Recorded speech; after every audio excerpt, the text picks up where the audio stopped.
Hello students, welcome to definite success Pathshala. मैं आपकी Hindi educator Rupali Verma आज लेकर आई हूँ अपनी क्लास 9th के स्टूडेंट के लिए वादे के मुताबिक जो हमने लास्ट टॉपिक व्याकरण का पढ़ा है उसका डीपीपी सॉल्यूशन। आप सभी को मैंने जो लास्ट टॉपिक पढ़ा था अर्थ की दृष्टि से वाक्य के भेद, इसे पूरी तरीके से मैंने क्लियर किया। आपको हर एक चीज मैंने पूरी डिटेल में समझा दी, बता दी। उसके बाद मैंने आपको इसकी एक्सरसाइज भी करवा दी कि रूपांतरण करते समय कैसे कैसे चीज़ों को हमें करना है। खास तौर से जो हमारे निगेटिव सेंटेंस है यानी कि निषेधात्मक वाक्य जब हम बनाते हैं तो उनको बनाते समय जब विशेषण शब्द आते हैं तो किस तरीके से उनका अपोजिट इस्तेमाल करके हम इनको तब्दील करेंगे। तो ये कुछ चीज़ें बेसिक थी जो मैंने आपको समझाई, बताई खास तौर से। अब मैंने उसी दिन, जिस दिन मैं आपको प्रैक्टिस करा रही थी उसी दिन मैंने आपको एक डीपीपी दिया था जो करीबन 30 मार्क्स का था, जिसमें 5 क्वेश्चन आपके लघु उत्तरीय दिए गए थे 2-2 मार्क्स के, और आपके पास में जो बचे हुए यानी कि जो 20 क्वेश्चन थे वो आपके बहुविकल्पीय थे। तो इस तरीके से मैंने आपको ये पेपर बनाकर दिया था कि आप जो है इनको करेंगे। तो चलिए अब इनका हम सॉल्यूशन करते हैं। आई होप आप सभी ने कर लिया होगा, आंसर्स मैच करिए, ठीक है। तो सबसे पहले हमारे पास में जो प्रश्न आ रहा है वो क्या दिया था, लघु उत्तरीय प्रश्न है। वाक्य किसे कहते हैं, सोदाहरण बताइए। तो वाक्य क्या कहा जाता है इसकी परिभाषा मैंने आपको दी थी, इसे आप समझाएंगे, परिभाषा देंगे और इसके कुछ उदाहरण देंगे। तो ये हमारा 2 मार्क्स का क्वेश्चन है। आंसर क्या था देखिए, वाक्य पदों का वह व्यवस्थित समूह है जिसमें पूर्ण अर्थ देने की शक्ति होती है, यानी कि वो पूरी तरीके से अर्थ को समझाता है, बताता है कि इसके अंदर है क्या या क्या नहीं है। या ऐसा सार्थक शब्द समूह जो किसी भाव अथवा विचार को पूर्णतः व्यक्त कर सके वाक्य कहलाता है, यानी कि किसी भी भाव को हम जो बताना चाह रहे हैं उसे पूरी व्यक्त कर सके। अब उन्होंने क्या बोला था, सोदाहरण बताना है, तो उदाहरण तो आपको देना पड़ेगा। क्या दिया है, लड़के गेंद खेल रहे हैं। तो ये उदाहरण का मतलब होता है कि आप 1-2 एग्जाम्पल्स दे सकते हो। यहाँ पे मैंने 1 दिया है, आप चाहो तो 2 या 3 दे सकते हो, सिंपल। तो लघु उत्तरीय प्रश्नों की जो वर्ड लिमिट होती है वो हमेशा ध्यान रखना 25 to 30 वर्ड्स की होती है। तो इतना करने पे हमारा 25 to 30 वर्ड इजीली हो जा रहा है, तो हमें ज़्यादा एक्सटेंड करने की ज़रूरत नहीं है। हमेशा ध्यान रखना अति लघु उत्तरीय जो आएंगे वो आपके 1 नंबर के आएंगे, उनकी वर्ड लिमिट होगी 10 to 15 वर्ड्स की। बहुविकल्पीय आपका 1 ही नंबर का आता है। लघु उत्तरीय आपके 2 मार्क्स के आएंगे जिनकी वर्ड लिमिट आपकी रहेगी 25 to 30 वर्ड्स। उसके ऊपर अगर बढ़ेंगे 3 नंबर का प्रश्न आएगा तो वो 50 से 60 शब्दों का आ सकता है। 4 नंबर का प्रश्न आपका 70 से 80 शब्दों का आ सकता है, ठीक है। तो ये कुछ एक क्राइटेरिया होता है जो आपको ध्यान रखना पड़ेगा जब भी आप आंसर लिख रहे हो। अगर आपको इतने, अगर मान लीजिए वर्ड लिमिट नहीं भी दी गई है, सिर्फ मार्क्स दिए गए हैं, तो उनके अकॉर्डिंग आपको काम करना है। ये याद रखिए, आप क्लास 9th में हो, ये सारी चीज़ें आपके लिए समझना ज़रूरी ही नहीं, कंपलसरी है, क्योंकि आपको इन वर्ड लिमिट्स के अंदर काम करना है। अब जैसे आपके मान लीजिए इंटरनल एग्जाम्स होंगे और उसमें आपको जो है वर्ड लिमिट नहीं दी गई है, सिर्फ आपको मार्किंग दी गई है कि मान लीजिए ये क्वेश्चन 2 नंबर का है, तो अब आपको ये समझ नहीं आ रहा है कि इसमें हम कितने वर्ड्स लिखें, तो आप 25 वर्ड से नीचे नहीं जा सकते हो और 30 वर्ड से ऊपर नहीं जा सकते हो, ठीक है। चलिए नेक्स्ट क्वेश्चन देखते हैं। अर्थ की दृष्टि से वाक्य कितने प्रकार के होते हैं। अर्थ की दृष्टि से वाक्य 8 प्रकार के होते हैं। कितने होते हैं, 8 प्रकार के। विधानवाचक वाक्य, निषेधवाचक वाक्य, प्रश्नवाचक वाक्य, आज्ञावाचक वाक्य, इच्छावाचक वाक्य, संदेहवाचक वाक्य, संकेतवाचक वाक्य, विस्मयवाचक वाक्य। तो ये 8 प्रकार के वाक्य होते हैं अर्थ की दृष्टि से। चलिए देखिए क्या है, अर्थ की दृष्टि से वाक्य 8 प्रकार के होते हैं। विधानवाचक वाक्य, विधिवाचक वाक्य, विधिवाचक मतलब आपका यहाँ पर क्या हो जाता है, क्या कहते हैं, प्रश्नवाचक वाक्य। फिर उसके बाद में आ जाते हैं इच्छावाचक वाक्य, संदेहवाचक वाक्य, संकेतवाचक वाक्य, विस्मयवाचक वाक्य, प्रश्नवाचक वाक्य, निषेधवाचक वाक्य। अच्छा, विधिवाचक आपका हो गया आज्ञावाचक वाक्य, ठीक है। नेक्स्ट आते हैं इच्छावाचक वाक्य किन्हें कहते हैं, जिनमें हम अपनी इच्छा, मनोकामना, आशीर्वाद, शुभ कामनाएं आदि जिन स्टेटमेंट्स में होते हैं वो ही वाक्य आपके इच्छावाचक वाक्य कहलाते हैं। तो यहाँ देखिए क्या है, जिन वाक्यों में वक्ता अपनी इच्छा को व्यक्त करता है वे इच्छावाचक वाक्य कहलाते हैं। इसमें वक्ता श्रोता से कोई प्रत्यक्ष अपेक्षा नहीं करता, मतलब हम डायरेक्टली कोई चीज उससे मांग नहीं रहे हैं, कह नहीं रहे हैं। वह दूसरे के प्रति शुभकामना रखता है। सुझाव भी इसी कोटि में आते हैं। यदि हम आपको कोई चीज सजेस्ट करें, मैं ये सोचती हूँ कि तुम ये काम कर लो, तो मैंने ये सजेशन दिया, तो वो सजेशन भी जो है वो इच्छावाचक वाक्य के अंतर्गत ही आएगा। जैसे दिया है, मोहन अब चला जाए, आपकी यात्रा मंगलमय हो। तो यहाँ पर मोहन अब चला जाए, तो ये मेरी इच्छा है कि चलो अब काम खत्म हो गया, अब यहाँ से चलते हैं। तो ये हमने अपनी इच्छा को प्रकट किया है। आपकी यात्रा मंगलमय हो, जन्मदिन मुबारक हो, शादी की वर्षगांठ मुबारक हो, नया वर्ष मुबारक हो, शुभ दीपावली, होली मुबारक, ईद मुबारक, ये सभी क्या होती हैं, हम शुभकामनाएं करें। अब आशीर्वाद भी इसी में आता है, जीते रहो, चिरंजीवी भव, खुश रहो। तो इस तरह के जो आशीर्वाद होते हैं ये भी क्या है, इच्छा के तौर पर, क्योंकि हमने ये इच्छा प्रकट करी है कि तुम इस तरीके से सफल हो। नेक्स्ट आते हैं, संकेतवाचक वाक्य किसे कहते हैं। संकेतवाचक वाक्य हमेशा ये ध्यान रखिएगा, जहां पर वाक्य में हो रही दो क्रियाओं में से एक क्रिया के संपन्न होने की शर्त दूसरे वाक्य की क्रिया पर डिपेंड हो, ये ध्यान रखना। इसमें हमेशा शर्त रखी जाएगी। जैसे आपको होगा कि तुम सफलता तभी प्राप्त कर सकते हो जब अच्छी पढ़ाई करोगे, अच्छी वर्षा होगी तो अच्छी फसल होगी। तो यहाँ पर एक क्रिया के संपन्न होने की कारण ही दूसरी क्रिया संपन्न हो सकती है, नहीं तो नहीं होगी। यहाँ पर शर्त रखी जाती है, इसीलिए शर्तवाचक वाक्य भी इसे कहते हैं। इन वाक्यों में किसी ना किसी शर्त की पूर्ति का विधान किया जाता है, मतलब हमने कोई एक शर्त रखी है, उसको हम चाह रहे हैं कि ये चीज हो जाए, इसीलिए इनको शर्तवाची वाक्य भी कहते हैं। इन वाक्यों में एक क्रिया के दूसरी क्रिया पर निर्भर होने का बोध होता है। अब दो सेंटेंस रहेंगे तो एक की क्रिया क्या होगी, वो हमेशा दूसरे के ऊपर निर्भर रहती है। इन वाक्यों में एक क्रिया के दूसरी क्रिया पर निर्भर होने का बोध होता है। इन्हें हेतुवाचक वाक्य भी कहते हैं। हेतु मतलब क्या होता है कि कोई एक चीज जैसे कंप्लीट होनी है तो उसका डायरेक्शन आपको कहीं और मिल रहा है, ठीक है। अगर आपको सफलता प्राप्त करनी है तो उसका डायरेक्शन क्या है कि आपको पहले परिश्रम करना पड़ेगा, मेहनत करनी पड़ेगी, तभी सफलता मिल सकती है, ठीक है। इनसे शर्त आदि का पता चलता है। फिर आते हैं, जैसे अगर वह आएगा तो मैं जाऊंगा, अगर वह आएगा तो मैं जाऊंगा, तो उसके आने के कारण ही क्या मेरी शर्त है, तभी मैं जाऊंगा, ये मेरी शर्त है, मैं जाऊंगा तभी जब वो आएगा। अगर तुमने पढ़ा होता तो परीक्षा उत्तीर्ण हो जाते, तुम्हारी परीक्षा तभी उत्तीर्ण होती अगर तुमने पढ़ाई की होती, तो वो शर्त तुमने कंप्लीट नहीं करी, इसलिए तुम परीक्षा उत्तीर्ण नहीं कर पाए, ठीक है। प्रश्न संख्या 5 है, विस्मयवाचक वाक्य किसे कहते हैं। जहां पर हम अपने भाव, हर्ष, शोक, आश्चर्य और क्या कहते हैं, विषाद, इन सारे भावों को व्यक्त करते हैं, वो सभी विस्मयवाचक वाक्यों के अंतर्गत आ जाते हैं। तो यहाँ क्या दिया गया है, देखिए, जिन वाक्यों में आश्चर्य, हर्ष, शोक, घृणा आदि भाव व्यक्त होते हैं विस्मयवाचक वाक्य कहलाते हैं। अब ये भाव तो हम हर किसी में बता सकते हैं, ये मुझे अच्छा नहीं लग रहा है, ये बहुत गंदा लग रहा है, तो भाव तो इसमें भी व्यक्त हो रहा है। लेकिन विस्मयवाचक वाक्यों में क्या होता है, हम इन भावों के लिए कुछ पर्टिकुलर शब्दों का भी इस्तेमाल करते हैं, तो वो वाक्य में हमारे भाव ज्यादा उभर कर आते हैं। जैसे हम बोलेंगे ये मुझे अच्छा नहीं लग रहा है, तो बोलेंगे छी छी छी, ये मुझे अच्छा नहीं लग रहा। अब ये दो तरह के भाव वही निकल रहा है कि मुझे पर्टिकुलर ये चीज अच्छी नहीं लग रही, लेकिन उस भाव को और ज्यादा उग्र कैसे किया मैंने, जब मैंने लगा दिया छी छी, ये मुझे अच्छा नहीं लग रहा। तो वो जो छी छी शब्द है उसके कारण वो एक सिंपल सेंटेंस हमारा विस्मयवाचक वाक्य में तब्दील हो जाता है। जैसे हमने बोला ये मुझे अच्छा नहीं लग रहा, तो ये अच्छा नहीं लग रहा है, ये एक निषेधवाचक वाक्य में था, लेकिन जैसे ही मैंने बोला छी छी ये अच्छा नहीं लग रहा है, वो वाक्य विस्मयवाचक वाक्य में बदल गया, तब उसे हम निषेधवाचक वाक्य नहीं कह पाएंगे, ठीक है।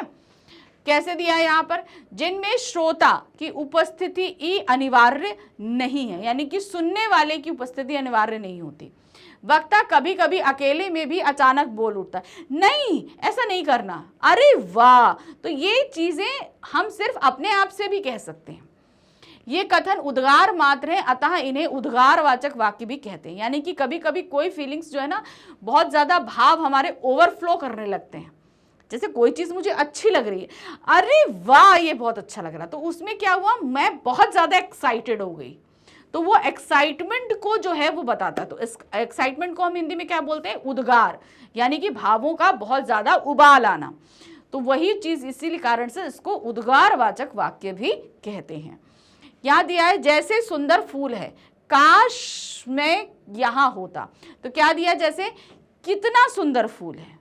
तो अब ये क्वेश्चन नहीं है, आप बोलोगे कितना लगा है तो मैम ये क्वेश्चन हो गया। अब हम यहाँ बोले कितना सुंदर फूल है, अब मैं ये बहुत एक्साइटेड हूँ, फूल मुझे बड़ा सुंदर लग रहा है, इसलिए मैंने ये चीज बोली।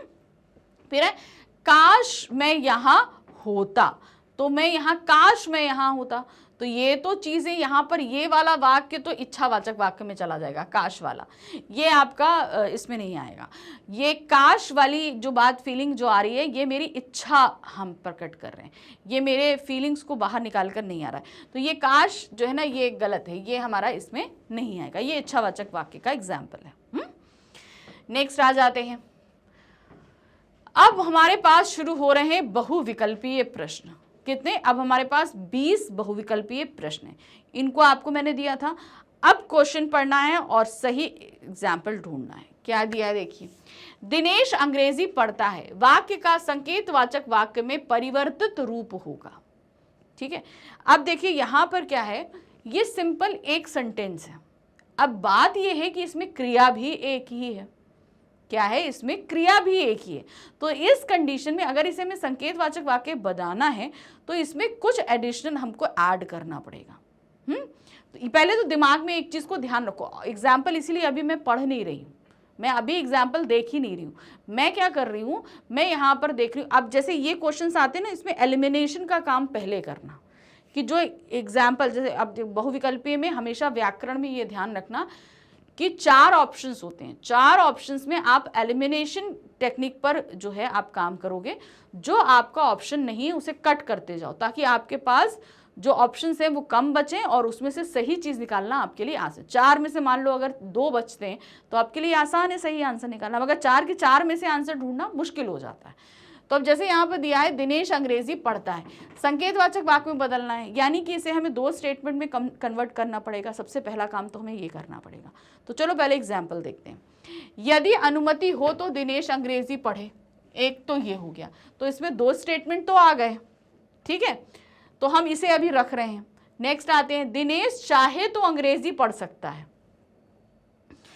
ये हमें सही नहीं लग रहा है, क्योंकि ये सिंपल एक स्टेटमेंट में आ रहा है। यदि दिनेश चाहता है तो वह अंग्रेजी पढ़े, ठीक है, तो ये भी आ सकता है हमारा। तो ये 2, पहला दूसरा हम रख रहे हैं। दिनेश अंग्रेजी पढ़ना ही नहीं चाहता, तो ये तो सीधे सीधे उस स्टेटमेंट का अपोजिट हो गया। तो ये हमारे पास क्या बचे, 2 बचे। यदि अनुमति हो तो अंग्रेजी पढ़े, और यदि दिनेश चाहता है तो अंग्रेजी पढ़े। तो अब ध्यान देना, दिनेश अंग्रेजी पढ़ता है, वो ऑलरेडी पढ़ रहा है, मगर इसे इच्छावाचक वाक्य में बदलना है। तो यहाँ उसे किसी की अनुमति की जो है आवश्यकता नहीं है, यहाँ उसकी मर्जी पर डिपेंड कर रहा है। तो सही क्या है, यदि दिनेश चाहता है तो अंग्रेजी पढ़े। यहाँ पर अनुमति हम दे ही नहीं रहे, अनुमति की बात ही करें। तो इन दोनों सेंटेंस में जो सबसे सटीक बैठ रहा है वो यही बैठ रहा है, क्योंकि यहाँ दिनेश की मर्जी के ऊपर काम चल रहा है, किसी की अनुमति लेने के ऊपर काम नहीं चल रहा है, इसलिए हमने इस पर लगा दिया। नेक्स्ट आते हैं, निधि सेब खाओ की सेंटेंस है। इसमें क्या करना है, वाक्य को विस्मयवाचक में परिवर्तित करना है। अब इस सेंटेंस को विस्मयवाचक वाक्य में तब्दील करना है। तो यानी कि बात है कि हम अपने एक्साइटमेंट्स को दिखाएंगे, ठीक है, अपने उद्गार, जो हमारे जो भी भाव हैं उनको हम ज्यादा रूप में दिखाएंगे। तो क्या हुआ, निधि सेब खाएगी, आहा निधि सेब खाएगी, निधि सेब नहीं खाती, कोई नहीं। तो इसमें सिंपल आप देख रहे हो कि पहला तो तीसरा वाला गलत है। निधि सेब खाएगी, तो निधि के आगे एक्सक्लेमेशन मार्क है, निधि तो उसी के अंदर है। तो निधि को तो निधि सेब खाएगी, हम यहाँ पर ये चीज़ नहीं कह सकते। तो क्योंकि हमें यहाँ पर इसे बनाना है, तो यहाँ पर सीधे हम जो लगा रहे हैं वो है सेकंड, आहा निधि सेब खाएगी, सिंपल, ठीक है। क्योंकि अगर हम यहाँ बोल रहे हैं निधि सेब खाएगी तो ये कहीं ना कहीं क्वेश्चन में तब्दील हो जा रहा है, इसलिए दो क्वेश्चन हमारे एकदम सही थे, उसमें हमने सेकंड वाला सिर्फ इसलिए लिया क्योंकि ये विस्मयवाचक वाक्य के एकदम सटीक पास में था। हमेशा ये देखना कि जब दो सेंटेंस में आपको कंफ्यूजन हो कि भाई ये दोनों ही सेंटेंस आ सकते हैं, तो उसमें आपको देखना है कि जो ओरिजिनल सेंटेंस है उसके नजदीक कौन सा है, उसके साथ काम करेंगे हम। गीता बाजार गई है। अब इसे क्या है, वाक्य को निषेधवाचक वाक्य में परिवर्तित कीजिए, इसे हमें निगेटिव सेंटेंस में बदलना है। तो बहुत आसान है, चलिए देखते हैं क्या है। गीता बाजार जाएगी, गीला बाजार गई है, गीता बाजार नहीं गई है, उपरोक्त सभी। तो पहला तो गीता बाजार जाएगी ये कहीं से निगेटिव सेंटेंस नहीं है, ये गीता बाजार गई ये प्रश्नवाचक में बता रहा है, गीता बाजार नहीं गई ये हमें सही लग रहा है, उपरोक्त सभी ये तो गलत है ये ऑलरेडी।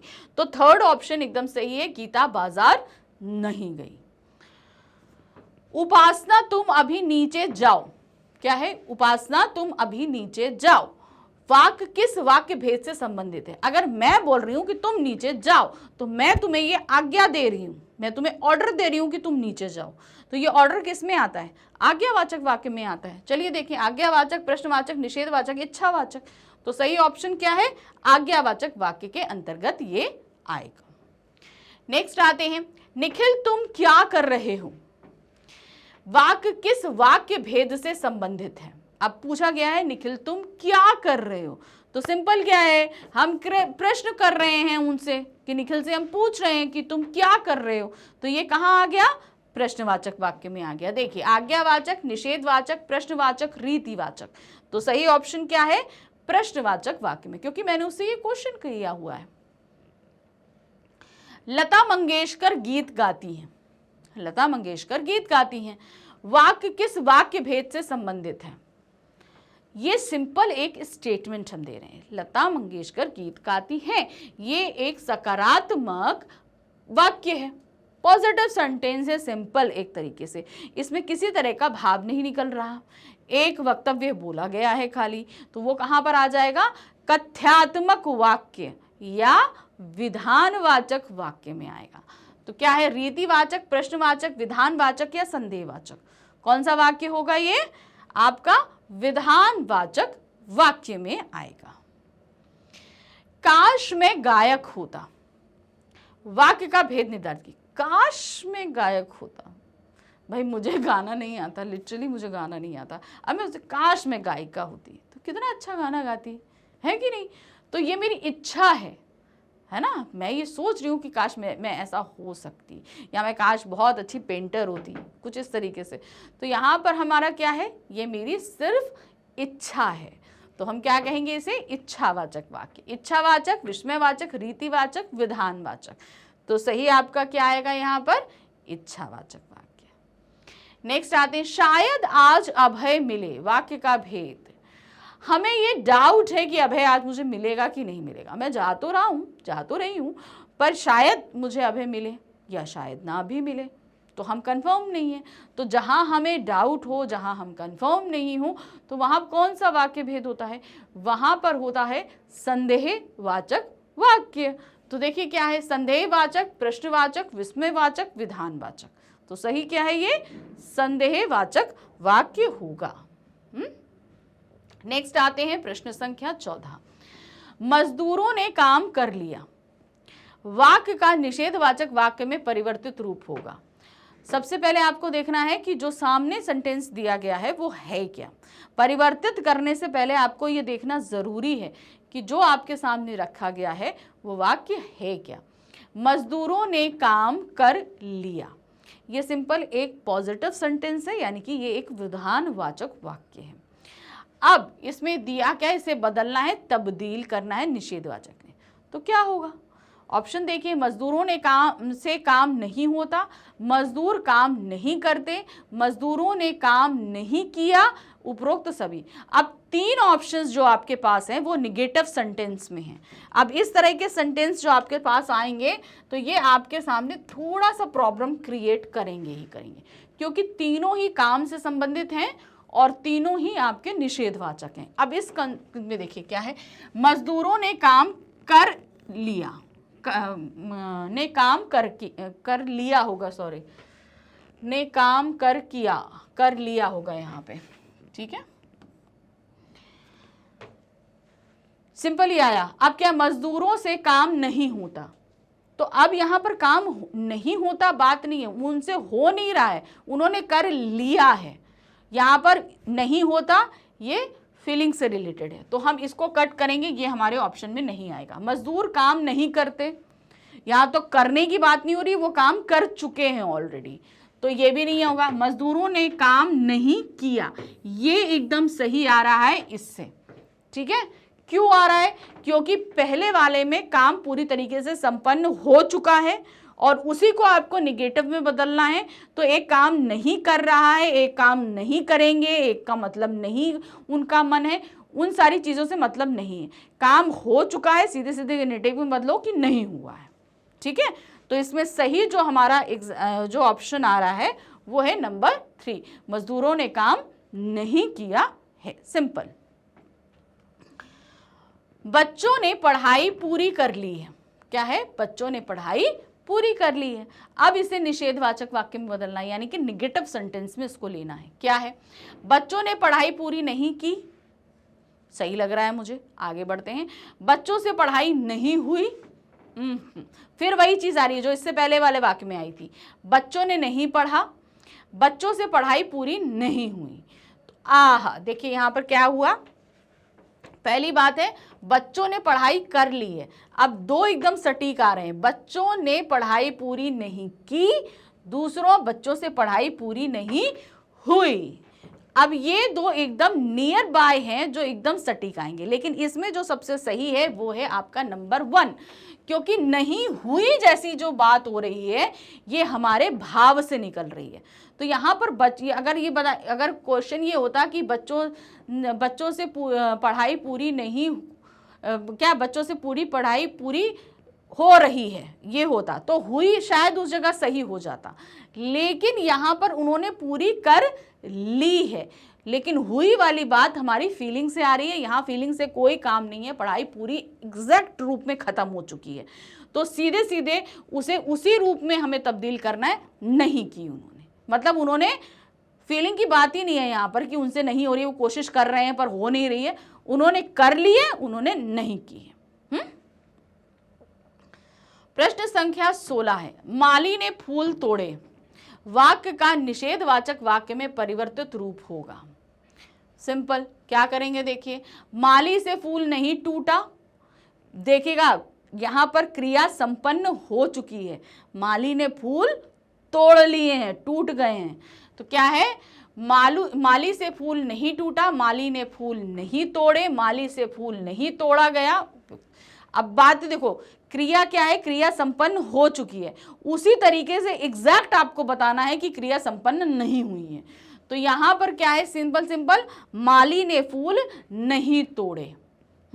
आपको देखना है जिस रूप में क्रिया ऊपर वाक्य में जो क्रिया जिस तरीके से हो रही है, एग्जाम्पल्स में भी उसी तरीके से क्रिया संपन्न होनी चाहिए। राघव ने कुत्ते को डंडे से मारा, वाक्य का प्रश्नवाचक वाक्य में परिवर्तित रूप होगा। तो ये तो बहुत आसान है, राघव ने कुत्ते को डंडे से क्यों मारा, क्या राघव ने कुत्ते को डंडे से मारा, कई आ सकते हैं, मगर एग्जाम्पल पहले देख लेते हैं। क्या है दिया है, राघव ने क्यों कुत्ते को डंडे से मारा, ठीक है, क्या राघव ने कुत्ते को डंडे से मारा, उपरोक्त दोनों, राघव ने कुत्ते को डंडे से मारा, तो ये तो सीधे सीधे वही आ गया आपका नीचे वाला। तो अब हमको दो में कंफ्यूजन है और मेरे हिसाब से जो चल रहा है वो सही है नीचे वाला। अब क्यों आप बोलोगे कि मैम ऊपर वाला भी तो क्वेश्चन ही था, तो आपने उसे क्यों नहीं माना, देखिए क्यों नहीं माना, देखिए क्या है, राघव ने क्यों कुत्ते को डंडे से मारा, तो यहाँ पर राघव ने कुत्ते को डंडे से क्यों मारा। पहली बात तो ये क्यों की पोजीशन अपने आप में गलत है। राघव ने क्यों कुत्ते को डंडे से मारा, ये पहली बात तो क्यों की पोजीशन यहां पर आती नहीं है। क्वेश्चन हमेशा कहां आएगा, राघव। अब चूंकि क्रिया के साथ क्वेश्चन किया जा रहा है तो क्वेश्चन भी क्रिया के साथ ही लगेगा। तो अगर होता राघव ने कुत्ते को डंडे से क्यों मारा तो ये अपनी जगह सही होता। पहला रीजन तो इसे डिस्कार्ड करने का ये था। दूसरा ये कारण था, यहां पर क्वेश्चन मार्क नहीं लगा है। छोटी छोटी चीजें आपको ध्यान रखनी है। दूसरी चीज थी कि यहां क्वेश्चन मार्क नहीं लगा है। पहली चीज, प्रश्नवाचक जो शब्द है वो अपनी पोजीशन पर नहीं है। दूसरी चीज कि उसके साथ क्वेश्चन मार्क नहीं, इसीलिए मैंने उसे डिस्कार्ड किया। और ये देखिए, इसको कंफ्यूज करने के लिए आपको उपरोक्त दोनों लिया था। आप फटाक से देखोगे तो आप बोलोगे दोनों सही है। हमेशा देखना है कि क्रिया के साथ कर्म, कर्म के साथ क्रिया, कर्ता सब अपनी अपनी पोजीशन पे होने चाहिए। क्योंकि अगर ये अपनी पोजीशन पे नहीं है तो समझ लेना उसी जगह आप गड़बड़ कर दोगे। तो इसीलिए मैंने लिखा क्या राघव ने कुत्ते को डंडे से मारा, ये एकदम सही क्वेश्चन है। फिर आते हैं प्रश्न संख्या 18 पर। कीर्ति ने आत्महत्या कर ली, वाक्य का प्रश्नवाचक वाक्य में परिवर्तित रूप होगा। अब कीर्ति ने, देखो क्या हो, कीर्ति ने आत्महत्या क्यों कर ली, एक क्वेश्चन ये हो सकता है। क्या कीर्ति ने आत्महत्या कर ली, ये दो क्वेश्चन यहां बन सकते हैं। ठीक है, देखिए कीर्ति ने आत्महत्या कर ली तो ये तो प्रश्नवाचक है ही नहीं, तो हटा ही दो इसे। कीर्ति ने आत्महत्या क्यों कर ली, ये सही बन रहा है। कीर्ति ने आत्महत्या क्यों की, ये भी प्रश्न बन रहा है। नेक्स्ट आते हैं, कीर्ति आत्महत्या नहीं कर सकती। तो देखो ये तो हम गलत हो गया, ये भी गलत हो गया। दो ऑप्शन बचे हैं, दोनों ही क्वेश्चन है, लेकिन इसमें भी एक ही सही होगा। मैंने क्या बोला, क्वेश्चन के साथ जो आपके पास स्टेटमेंट दिया गया है उसके नियर बाई कौन सा रहेगा वही। तो सिंपल यहां पर क्या है, कीर्ति ने आत्महत्या क्यों कर ली। क्योंकि यहां पर देखो कीर्ति ने आत्महत्या क्यों की, ये क्वेश्चन सही है, लेकिन यहां पर कर ली जैसा शब्द है, जबकि ऑप्शन में हमारे पास ऑलरेडी कर ली दिया गया है। तो हम क्या करेंगे, इस पर मार्क करेंगे, ना कि इस पर करेंगे। तो इसी तरीके से कंफ्यूज करने के लिए बहुत सारे ऑप्शन आपके पास में आने वाले हैं। आपको देखना है कि कौन सा सही होगा और कौन सा गलत होगा। नेक्स्ट है प्रश्न संख्या 19। दौड़ते दौड़ते नीरज गिर गया। ठीक है, वैसे तो धीमे दौड़ना चाहिए, तेज नहीं दौड़ना चाहिए। वाक्य का प्रश्नवाचक वाक्य में परिवर्तित रूप होगा। तो यहां पर देखिए क्या, दौड़ते दौड़ते नीरज कैसे गिर गया। दूसरा है दौड़ते दौड़ते नीरज कहां गिर पड़ा। उपरोक्त दोनों या दौड़ते दौड़ते नीरज गिर पड़ा। अब देखो यहां पर पहले फिर दोनों सही हैं, लेकिन अब आपको फिर से सही देखो। यहां पर क्या है, यहां पर आ रहा है कहां, स्थान को बता रहा है, यहां पर उसके गिर जाने की क्रिया को बता रहा है।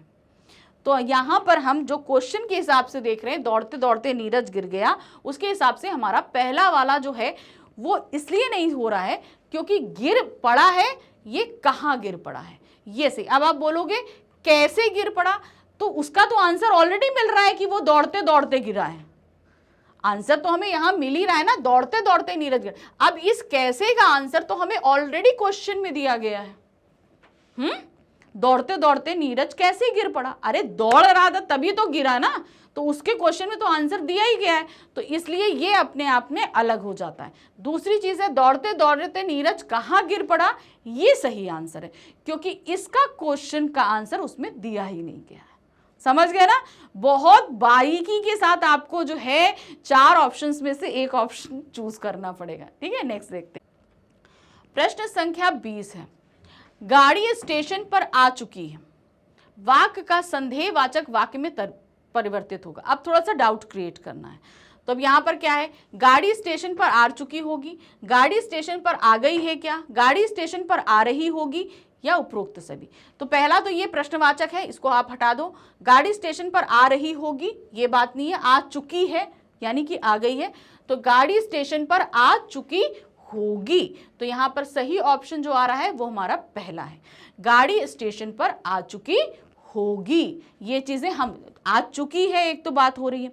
दूसरी चीज हमें ये पता नहीं है क्योंकि हम स्टेशन पे मौजूद नहीं है, तो हम ये सिर्फ इस चीज की संभावना लगा सकते हैं कि संदेह के लिए शायद स्टेशन पर गाड़ी आ चुकी होगी, ये भी हो सकता था, लेकिन हमारे सामने ऑप्शन में ये चीज़ नहीं दी गई है। हमें क्रिया से ही इस चीज़ को निकालना है, तो सीधे आ चुकी है और यहाँ आ चुकी होगी, नियर बाय है, आ रही होगी इससे कोई मतलब नहीं। आ रही होगी हम क्यों बोलेंगे, जब आ चुकी है तो उसको हम बोलेंगे आ चुकी है। ठीक है। प्रश्न संख्या 21 है, विद्यालय से बच्चे बाहर निकल आएंगे। क्या है, विद्यालय से बच्चे बाहर निकल आएंगे। वाक्य का संदेहवाचक वाक्य में तब्दीली करनी है हमको। अब फिर हमें डाउट क्रिएट करना है। ठीक है, क्या है देखिए, विद्यालय से बच्चे बाहर निकलेंगे, विद्यालय से बच्चे बाहर निकल आए होंगे। बच्चे विद्यालय से कब निकलेंगे, इसमें तो एक ही सेंटेंस सही लग रहा है, फटाफट लगा दीजिए। चलिए, क्या है, विद्यालय से बच्चे बाहर निकल आएंगे। देखिए क्या है, विद्यालय से बच्चे बाहर निकलेंगे, ये तो सही बात बता रहे हैं कि छुट्टी होगी तब निकलेंगे, इसमें कहीं पर भी कोई संदेह नहीं है। दूसरी चीज़ है, बच्चे विद्यालय से कब निकलेंगे, ये सीधे सीधे एक क्वेश्चन हो जा रहा है, ये सही नहीं है। तो यहाँ पर सही क्या आ रहा है, विद्यालय से बच्चे बाहर निकल आए होंगे। ये हमको अभी पता नहीं है, शायद निकल आए होंगे। प्रश्न संख्या 22 है, मंदिर में पूजा हो रही है। वाक्य का संदेहवाचक वाक्य बताना है। मंदिर में इस समय पूजा हो रही है। अब मुझे डाउट क्रिएट करना है, कैसा होगा। मंदिर में पूजा हो सकती है, मंदिर में पूजा होगी, शायद मंदिर में पूजा हो रही होगी, या मंदिर में पूजा हो रही है। तो इसमें जो परफेक्टली डाउट है वो शायद के जरिए क्रिएट हो चुका है। तो सबसे जो सही सटीक है, शायद मंदिर में पूजा हो रही होगी। क्योंकि शायद लगा देने से या संभवतः जैसे शब्दों को लगा देने से संदेहवाचक वाक्य एकदम परफेक्टली बनते हैं। ठीक है ना। तो यहां पर क्या है, शायद मंदिर में पूजा हो रही होगी। प्रश्न संख्या 23 है, समय पर वर्षा होने पर फसल अच्छी होती है। वाक्य का संकेतवाचक वाक्य में परिवर्तित रूप होगा। अब इसका एकदम सही परिवर्तित रूप बनाना है हमें। तो ये चीजें देखिए क्या है, वर्षा समय पर होते ही फसल अच्छी होती नहीं। हमेशा देखना संकेतवाचक वाक्य में दो वाक्य बनेंगे। यदि वर्षा समय पर होती तो फसल अच्छी होती, तो ये तो सही हमें लग रहा है। आगे आते हैं, वर्षा समय पर होने से फसल अच्छी होती नहीं, क्योंकि ये भी एक ही वाक्य बन रहा है, एक वाक्य की क्रिया दूसरे पर होनी चाहिए। वर्षा हो गई होती तो भी फसल अच्छी नहीं होती, ये भी गलत है। तो सही हमारा कौन सा निकला, यदि वर्षा समय पर होती तो फसल अच्छी होती। क्योंकि यहां पर सबसे पहले तो आप देख रहे हो, यदि वर्षा समय पर होती, एक सेंटेंस ये है, तो फसल अच्छी होती, ये सही। पहला तो शर्त यही हो गई कि इसे हमने दो वाक्यों में बांट दिया। दूसरी चीज है, एक की शर्त दूसरे पर डिपेंड कर दी। प्रश्न संख्या 24 है, क्या दिया गया है, पढ़ाई अच्छे से ना करने से तुम फेल हुए हो। इसे हमें बदलना है संकेतवाचक वाक्य में। अब इसे संकेतवाचक वाक्य में कैसे बदलेंगे, सिंपल है, वही दो वाक्य में तब्दील करना है। एक की क्रिया के लिए हमें दूसरी शर्त लगा देनी है, दूसरे पर डिपेंड करना है। क्या है, यदि पढ़ाई अच्छे से करते तो फेल ना होते। सही लग रहा है, आगे बढ़ते हैं। ठीक से पढ़ते तो फेल नहीं होते, तो ठीक जैसा शब्द तो ऊपर दिया ही नहीं गया है। पढ़ते तो फेल नहीं होते, पढ़ने वाले फेल नहीं होते। तो यहां पर जो एकदम सही आ रहा है वाक्य है वो है आपका नंबर 1, यदि पढ़ाई अच्छे से करते तो फेल नहीं होते। ठीक है ना। प्रश्न संख्या 25 है, मजदूर आने पर गड्ढे खोदेंगे। क्या, मजदूर आने पर गड्ढे खोदेंगे, जब मजदूर आ जाएंगे तभी गड्ढे खोदेंगे। ठीक है। वाक्य का संकेतवाचक वाक्य में परिवर्तित रूप होगा। अब हमें फिर से संकेतवाचक बनाना है, कैसे होगा, मजदूर आते ही गड्ढा खोद देंगे, नहीं। मजदूर आए और गड्ढा खोद दिए, नहीं। मजदूर नहीं होते तो गड्ढा नहीं खुदता, यदि मजदूर आते तो गड्ढा खोद देते। ये मुझे सही लग रहा है। तो देखते हैं ऑप्शन क्या है, बिल्कुल सही, लास्ट वाला ऑप्शन सही है, यदि मजदूर आते तो गड्ढा खोद देते। तो यहाँ की एक क्रिया होने के लिए एक शर्त का कंप्लीट करना जरूरी है। क्रिया गड्ढा खोदने की क्रिया तभी संपन्न हो सकती है यदि मजदूर आने की शर्त पूरी हो जाती तो यहाँ पर हमने ये कंप्लीट कर दिया अपना ये डीपीपी। देखा ना, आपको क्वेश्चन को हल करने में ज़्यादा समय नहीं लगाना है, लेकिन जब बहुविकल्पीय प्रश्न है तो उन्हें बहुत ध्यान से हमें सॉल्व करना है, क्योंकि इनमें कहीं ना कहीं एक मिस्टेक होने की संभावना बनी रहती है। ठीक है ना? तो इस तरीके से आप सॉल्व करोगे। तो अभी तो मैंने आपको एक्सप्लेनेशन दिया, एक्सरसाइज कराई, डीपीपी कराई, लेकिन अभी भी आपको मैंने एग्जाम ओरिएंटेड क्वेश्चंस नहीं कराए हैं। फटाफट हमारा जैसे ही सारा डिटेल एक्सप्लेनेशन खत्म होता है, व्याकरण प्लस आपका लेखन, इसके बाद हम आपके तुरंत जो हैं वो एग्जाम ओरिएंटेड क्वेश्चन शुरू करा देंगे, प्लस लिटरेचर से सारी चीज़ें। तो अभी हमारा व्याकरण का पहला टॉपिक कंप्लीट हुआ एक्सप्लेनेशन के साथ। अब हम मिलेंगे अपने नए टॉपिक के साथ, जो है उपसर्ग और प्रत्यय। लेकिन ये चूंकि दो अलग अलग चीज़ें हैं, इसलिए इनके वीडियोस भी मैंने आपके लिए अलग अलग ही बनाए हैं। तो सबसे पहले जो हम करेंगे वो है उपसर्ग। मिलते हैं नेक्स्ट वीडियो पर, लेकिन उससे पहले आपको फटाफट डेफिनेट सक्सेस पाठशाला को लाइक, सब्सक्राइब, शेयर जरूर से जरूर करना है। ठीक है, चलिए मिलते हैं अगले वीडियो में। Thank you for watching, bye bye.